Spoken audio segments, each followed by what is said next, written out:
Bonjour, l'Amérique se retrouve face à ses vieux démons racistes et même le président Barack Obama aura du mal à calmer les esprits après la décision d'un jury populaire de ne pas renvoyer devant un tribunal le policier blanc qui a tué un jeune homme noir à Ferguson cet été alors qu'il était désarmé. Car cela sonne comme une injustice, dit Libération en une, pour les Noirs américains qui manifestent dans tout le pays. Cette décision montre, explique le journal, que le pays est loin d'avoir dépassé ses fractures raciales. Cette banlieue du Missouri, noire à 70%, mais où la police est hégémoniquement blanche, tout comme le maire, devient l'image de toute une nation, explique l'éditorialiste François Sergent. Il reprend les mots d'une militante pour les droits civiques l'été dernier. La fondation de la démocratie américaine, de nos libertés, sera fracassée tant que nos corps noirs seront maltraités et que rien n'est fait. C'est un nouveau scandale de l'amiante et il fait froid dans le dos. Selon le Parisien aujourd'hui en France, les autorités recherchent des élèves qui ont fréquenté une école d'Aulnay-sous-Bois située juste à côté d'une usine d'amiante entre 1938 et 1975. Autrement dit, on ne parle plus seulement d'ouvriers qui ont été en contact direct avec la substance dangereuse, mais aussi des riverains, ce qui élargit énormément le problème sanitaire. Dans ce cas précis, 131 victimes ont déjà été répertoriées par des associations.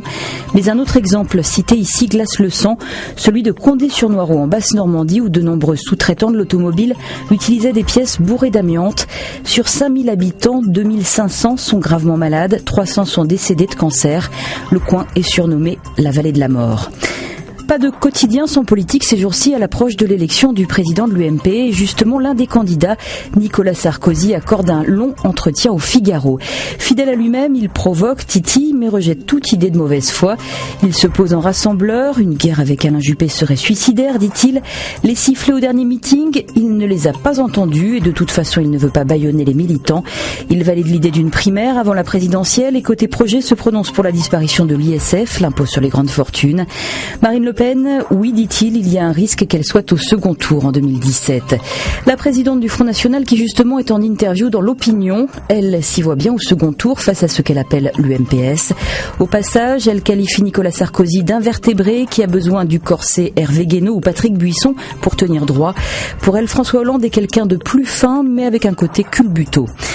On parle souvent des éléphants de parti, ces vieux routards de la politique. Eh bien, il ferait mieux d'en prendre de la graine. L'image du jour, c'est cet éléphant Sambo, dernier en activité à Phnom Penh au service des touristes.